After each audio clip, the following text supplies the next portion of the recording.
Hi friends, ಹೇಗಿದ್ದೀರಾ? ಪ್ರತಿನಿತ್ಯ ತಪ್ಪದೇ ಧ್ಯಾನ ಮಾಡ್ತಾ ಇದ್ದೀರಾ? ಆರೋಗ್ಯವಾದ ಶರೀರ, ಪ್ರಶಾಂತವಾಗಿರೋ ಮನಸ್ಸು, ಪ್ರೀತಿಯಿಂದ ತುಂಬಿದ ಮನೆ, ಇವು ಯಾವು ಹಣದಿಂದ ಕೊಂಡುಕೊಳ್ಳೋಕ್ಕೆ ಆಗೋದಿಲ್ಲ. ಇವು ನಿನ್ನ ನಡವಳಿಕೆಯಿಂದ ನೀನು ಗಳಿಸಬೇಕಾಗಿರೋದು ಅಷ್ಟೇ.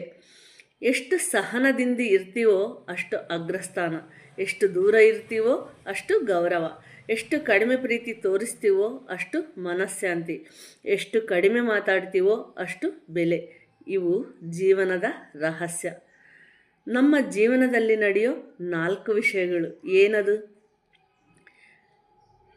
ಕೇಳಿಕೊಂಡಿದ್ದು ಯಾವುದು ಬರೋದಿಲ್ಲ, ಅಂದುಕೊಂಡಿದ್ದು ಯಾವುದು ನಡೆಯೋದಿಲ್ಲ, ಇರೋದು ಯಾವುದು ಇಷ್ಟ ಆಗೋದಿಲ್ಲ, ಇಷ್ಟ ಆಗಿರೋದು ಯಾವುದು ಇರೋದಿಲ್ಲ.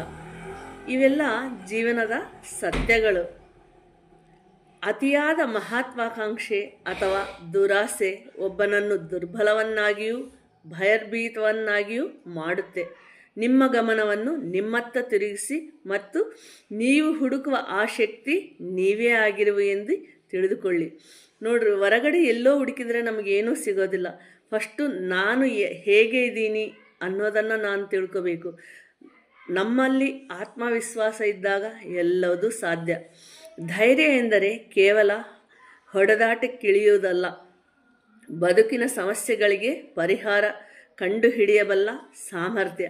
ಒತ್ತಡದ ಪರಿಸ್ಥಿತಿ ನಿಭಾಯಿಸುವ ತಾಕತ್ತು ಕೂಡ ಧೈರ್ಯವೇ. ಈ ಎಲ್ಲ